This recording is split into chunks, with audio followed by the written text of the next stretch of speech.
Check out FlipsideGaming.com for all your gaming needs. Use the promo code HEROES to save 10% on all orders over $10 and support the channel at the same time. Hey there, this is John from Heroes and Legends, and welcome to this special edition of the Magic the Gathering Market Watch, where we're going to check in on standard card prices in the wake of Protour Dominaria. And I'll tell you, it was an amazing weekend of Magic. At the end, we didn't quite see the diversity we wanted to see, but in this video, we're going to look at some of the decks that were out there in day 2 especially. We're going to talk about the top 8, and then we'll look at the pricing of the cards that have lost value and gained value this week. Now, cards potentially felt like they maybe could have gained more value than they actually did, but I think there's a few factors at play here. One of which is simply the fact that the Pro Tour was about a week later than normal, probably trying to avoid the Memorial Day weekend. So it did give people extra time to figure out the meta and maybe pick up cards prior to Pro Tour actually happening. So I do think even the cards that did perform well, they didn't move as drastically as they could have.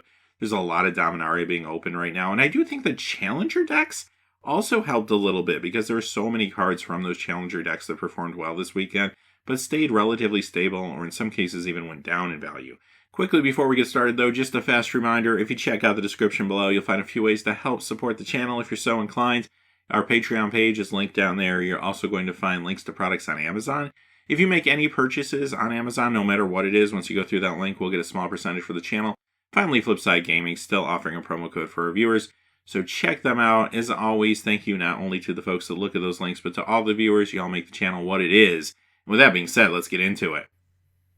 Alright, let's look at some of these conversion rates for decks from day 1 to day 2 of the Pro Tour. First thing that stands out to me is just how many red-black decks entered the tournament. Red-black mid-range, 57 copies. Red-black aggro, 65 copies. Mono-red aggro, even 48 copies.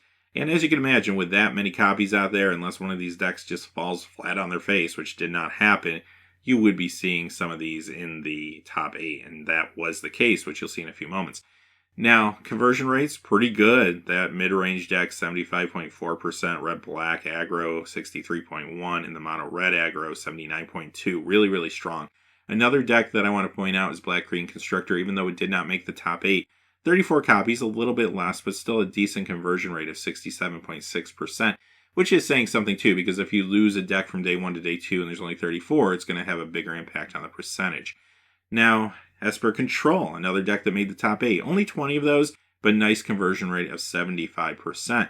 Interesting that Esper seemed to perform a little bit better this weekend, actually a lot better than the white-blue variant, which is what we've been seeing more of leading into it.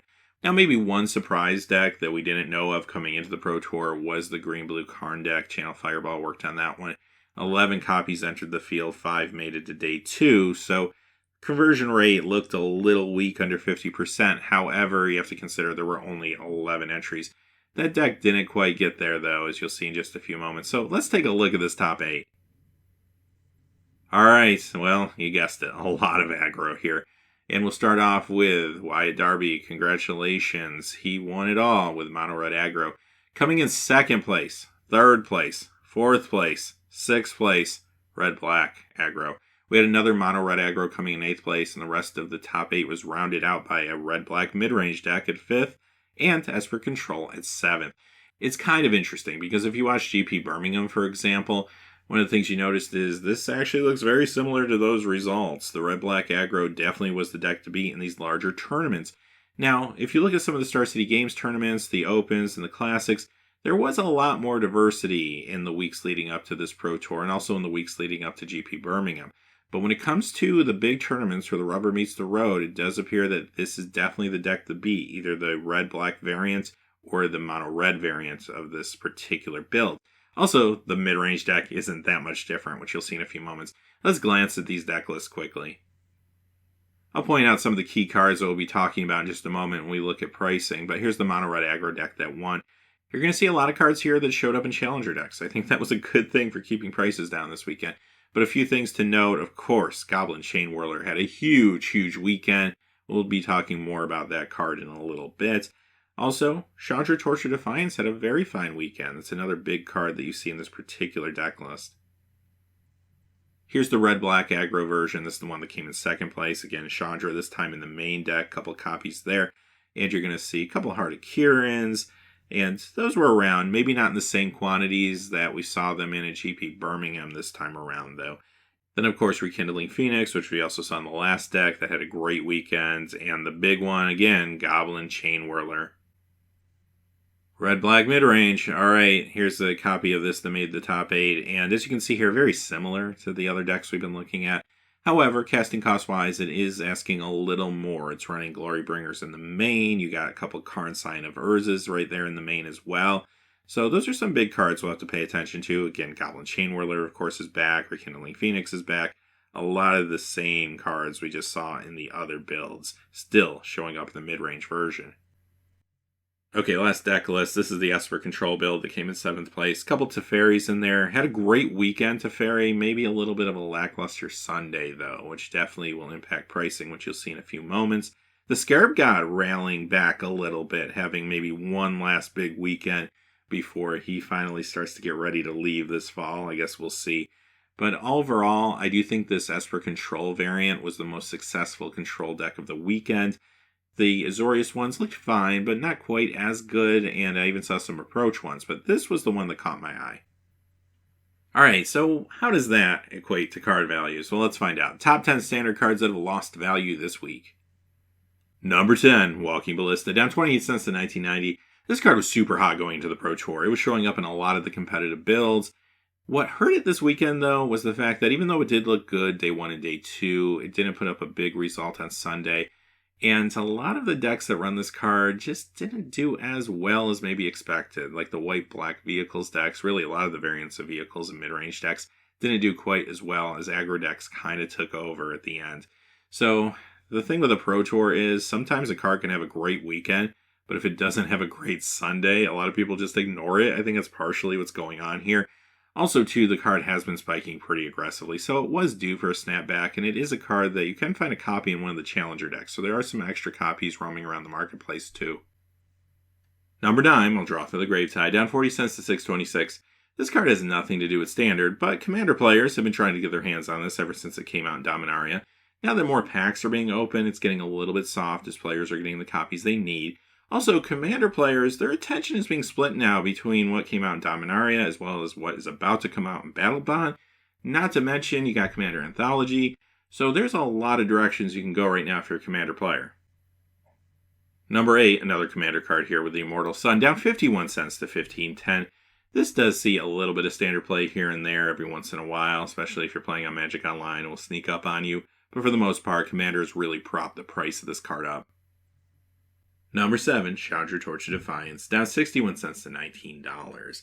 Now, even with the great performance this weekend, including on Sunday, this card takes a pretty big jump down. How is that possible? Well, like I said at the top of the show, I do think people had more time to prepare for this particular meta with the Pro Tour being a little bit later. But also, too, Chandra's been pretty good almost since the beginning of her time in Standard. She started off a little bit slow, but then she took off and was a force in many metas since. So I do feel like Standard players have copies of this card. They don't need to run out and scramble and get them. They've hung on to them. They're going to hang on to them until probably at least after the core set comes out.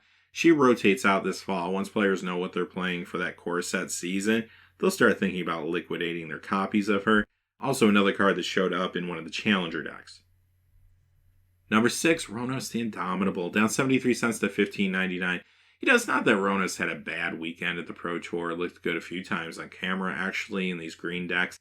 But without a presence in the top 8, again, it's kind of like, what have you done for me lately? And Ronos takes a tumble this weekend. Mox Amber, number 5, down 84 cents to $15. Spoiler alert, nobody figured out how to break this card this weekend. It really didn't do anything as expected. And there's a few builds that have been bebopping around on Magic Online, like a Paradoxical Outcome build in Standard. A couple modern aggressive decks, but those have kind of fizzled out now. So someday, somewhere, someone will find a reason to use this card. And when they do, well, maybe it will stabilize a little bit. For now, it's going to keep going down. Number 4, Combat Celebrant, down 90 cents to $5.99. Now, a lot of people were hoping that Izzet Godfarrow's gift deck would do okay during Pro Tour weekend. That didn't really happen, unfortunately, so this card takes a tumble. That deck looked great at the end of the last meta and actually had a pretty good result about a week ago, but nothing this weekend. Number 3, History of Benalia, down $1.01 to 1981. Now, I mentioned earlier, there were a lot of copies of this floating around the Pro Tour. Unfortunately, though, a lot of those white-black decks just didn't perform very well. Those were a lot of the decks that were propping up this card a little bit leading into the Pro Tour. The control decks were running less and less of this as we moved closer to last weekend. So no surprise that we didn't see it in many of those control builds. But the fact of the matter is, with those vehicles decks and those other mid-rangey decks kind of underperforming, this card takes a hit this week. Also, too, you got to remember that a lot of Dominaria is being opened, so it's going to be hard for Dominaria cards generally to gain value, although a couple did. Number 2, this one didn't. Karn Scion of Urza, believe it or not, down $3.55 this week to $59.74. This one really surprised me. This was my pick along with Goblin Chain Whirler as having a big weekend. And this one did maybe gameplay-wise have a big weekend, but financially did not. We saw Karn in a lot of places. I mean, he wasn't 4 ofs in every deck or anything like that, but he was in a lot of builds. He was in the top 8, as we saw. Maybe not the numbers of some other cards, obviously. But I was a little shocked that the market didn't respond a little more to Karn. But I do think people knew Karn was going to be good from the start, so they've been trying to pick up their copies all along, and again, more packs are being opened. But the crossover appeal of this card, I also thought might prop it up a little more too, because obviously Affinity players want some of these for Modern. You're going to find in Legacy a lot of decks running this now. Mono Red Prison, Eldrazi Stompy, Steel Stompy. But even with all that going on, Karn actually loses a fair amount of value this week. Number 1, Lyra Dawnbringer, down $4 to $20.89. Another card that is definitely losing value due to maybe the underperformance of some of the mid-range decks from this past weekend. This was a card that looked good going into especially the week before last, I would say. It was very strong, especially in these vehicles builds, these mid-range builds. Starting to fall out of the control builds, though. The control builds didn't do bad this weekend, but of course most of them weren't running this card. And like we saw earlier, some of those mid-range builds didn't do as well. So no surprise here, this card loses a fair chunk of value. Alright, let's move on to the top 10 standard cards that have gained value this week. Number 10, Vraska Relic Seeker, up 45 cents to $8.99. Now, this is a card, as well as some of the other ones we're about to look at, that was actually getting hot prior to the Pro Tour and didn't really do a whole lot Pro Tour weekend. Now, this is part of Constrictor builds sometimes and also other builds, but without one of those decks making it into the top 8, I do think this quickly stabilizes, probably starts to go down a little bit. Number 9, Siren Storm Tamer, up 48 cents to $2.26. Another card that looked good going into the weekend because a lot of people were speculating maybe this would be a breakout weekend for the Wizard deck. Unfortunately, for fans of that deck, that did not happen, and this card is going to quickly stabilize and go back down. Seth Manfield actually did an article leading into the Pro Tour saying that the Wizard deck was one of the decks he considered for the Pro Tour but decided not to play. I think that gave some players that are fans of that deck a little hope, and this card did go up, but I don't think this is going to last. Number 8, Razaketh, the Foul-Blooded, of 51 cents to $5.98. Now, this is another card that was hot going into the weekend. It did see some play, but this is moving not really because of Standard or its performance this weekend. It's truly moving because of Commander. This is a phenomenal Commander card. It's very hot right now, especially in spiky decks. A lot of streamers, podcasts talking about this card, but just players in general. I think if you're in the Commander scene, this is no secret to you. Number 7, Torment of Hailfire, up 56 cents to $4.84. Another part of some of these mono black decks, which got hot prior to the Pro Tour, is again, a lot of those players were hoping to see their deck make it to the top 8. Number 6, Rekindling Phoenix. Up 59 cents to $28.44. Well, we saw on the deck list why this is going up. Card was all over the place. Now, different builds run different amounts. Some actually don't even run this card, but for the most part, you're going to find 2 or 3 copies on average in these mono red and red black aggro decks or even the mid-range builds. This thing is all over the place. I think this continues to go up as the weeks continue. Number 5, Teferi, Hero of Dominaria, against the odds, goes up 72 cents to $40. So even though there were only 2 copies of this in the top 8 in the Esper Control deck, the card looked great all weekend. And if you didn't know how good the card was, then you definitely learned if you watched some Pro Tour coverage this week. It looked great in all these control builds. As a matter of fact, it's so good that modern Jeskai control decks and other control builds too sometimes are running this instead of Chase the Mind Sculptor now, which is pretty crazy when you think about it. So that's going to give this card legs for sure. even though a lot of copies are being opened and yeah, it didn't have as big of a performance in the top 8 as many other cards did, this card's still going up in value. I think that this does go up a little more before it stabilizes, just considering the modern play it's seeing, if nothing else. Number 4, I alluded to this a moment ago. Yep, the Scarab God has a rally weekend up 85 cents to $20.69. So this card has been losing a lot of value since Dominaria has come out, and I don't think that's ultimately going to change. This does, of course, rotate out this fall. But at least for one more weekend, we got to see the Scarab God look pretty good. It made it to the top 8 and actually was in a lot of competitive decks in day 2. A lot of mid-range and control builds running these colors. So the Scarab God, maybe it has a surge for another week or so before it starts its tumble back down again. Number 3, Sorcerer Spyglass, up 97 cents to $5.95. This card has been super hot recently too, but what we saw this weekend is it just isn't control decks running this on the board. We saw some aggro decks running it too, and they were successful. Number 2, Liliana at Death's Majesty, up 233 to $13.24. This card actually started to spike during day 1 of the Pro Tour because it got a lot of camera time and looked really good. Again, whether you're thinking Mono Black or some more of these mid-rangey builds, the card actually has been undervalued for a while. It's been seeing a lot of play quietly in a lot of big tournaments, doing really well. And for a while, you could pick these up for like $7, $8 all day long. I think people caught on to that this weekend as this takes a nice little jump. At some point, it will snap back, but I think this card could realistically stick around the $10, $12 mark for a little bit. Number 1, of course. What else could it be? Goblin Chain Whirler, up $2.54 this week to $7.97. Not only is this a Dominaria card, but it is a rare. It is not a mythic, so there's even more copies of this being open and circulated right now. But it doesn't matter because it was all over the tournament, especially in the top 8. Nothing is going to gather attention for a card than a performance in the top 8 like we saw this weekend. So, as expected, this has a really big week, especially for a rare card from the new set. Now, this will stabilize at some point, and it is actually pretty impressive that it didn't go higher. I mean, it's still a little bit under $8 technically. That's not that bad, all things considered. Players did know, again, going into the tournament, though, that this card was going to be good. It wasn't like it was a big surprise to anybody, so a lot of folks already got their copies. But at the same time, congratulations to the Goblin Chain Whirler for really being the true standout card of Pro Tour Dominaria. Alright, well, that wraps up the Market Watch for today.